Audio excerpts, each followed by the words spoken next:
Okay.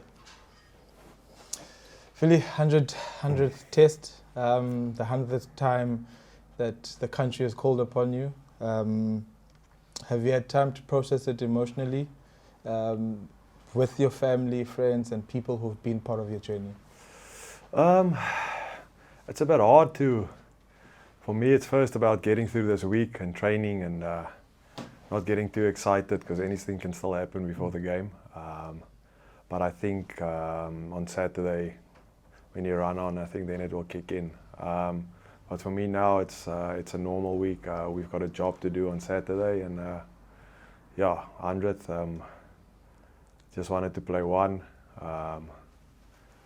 Went away after 42 games. Gracie brought me back. 2017, watched the Springboks on Ellis Park against France play. And I said, no, I can't be done, I must still play. And yeah, check where we are now. So yeah, it's been a journey. Nice. Speaking of that first one, your debut way back in 2013, the young Willie making his debut. What is different? I know obviously you had 90 odd tests, more experience. What is different, the young Willie back then to the Willie now? I actually saw that game in the week on SuperSport. They showed it, and I just looked at how I played there, and I wasn't scared. I tried stuff. Yeah. If it came off because we played an expensive game at the Cheetahs, you always try things and it comes off, they love you. And I think now, when you get older, when you try these things and they don't come off, the people start like, why is he still doing that? But that time they cheered for you. So no, I just watched that young guy there playing and just expressing himself, living his dream. And yeah, Italy as well, the first game in Durban.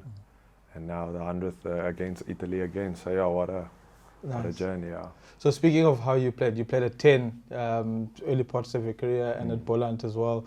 Do you think you'd be playing now for the Springboks if you stayed at Flower?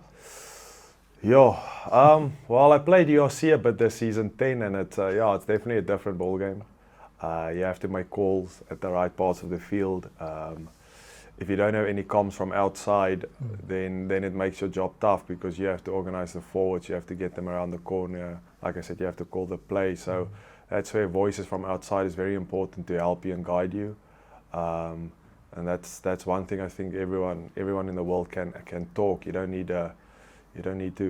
How can I say it now? In a good way. But there's no talent required for talking on the field, and I think when we go tired and stuff like that, that's where you have to step up your talking and your voice, and I think that makes such a big difference in a game. There was a point in your career where you had a lot of critics. People wanted you to be out of the team. How did you get yourself out of that, or maybe keeping the main thing? Yeah, obviously you've got people from back home in Strand supporting whether you play well, whether you man of the match, whether you don't play well. They always message you afterwards, and for them you've played well.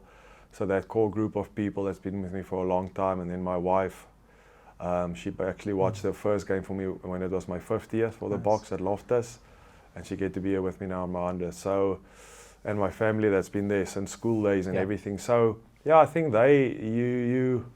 Like Coach Russ always says as well, if they don't criticize you, they don't care. If they just don't say anything, then it means that they don't care about you. So, yeah, you try and take the positive out of that, and just trying to be yourself and be better when you get an opportunity or chance again. But saying it's not easy, and I don't think we go out there. We're also human. You make mistakes. So yeah, it gets tough, but then you have your core group of people that surround you that keeps you positive, and then mainly the coach and the players as well. Once you come off the field and you look at the other guy in the eye and you just say, he's got your back, and that's what it's about. Yeah. Really, you've become a mentor, through experience. What's the one piece of advice you would give, the guys coming through, or any youngster that would love to run even for one cap for the Springboks? Yeah, I think my dream was always to play rugby, and I had to go play Boland club rugby for Wellington. I played against Roses, against Cornwall, still I remember it. So I had to experience a bit of different way to get to the Springboks, and I had to climb the ladder step by step. After that, played Boland only, then got opportunity at Griquas, and when you're at the Griquas, you get opportunity to play Super Rugby for Yeah. the Cheetahs. So, yeah, it's sometimes one coach will say something, he might not like you the way you play, and then you go somewhere else, and then you have freedom and you can live yourself out. So I don't think one person's advice or how one person thinks of you is you should stop there and that should be it. Wherever you get opportunity and chance, even if it's smaller unions, to go play and express yourself, I think you should do that, because obviously we've got so many rugby players in South Africa. You might not play every weekend.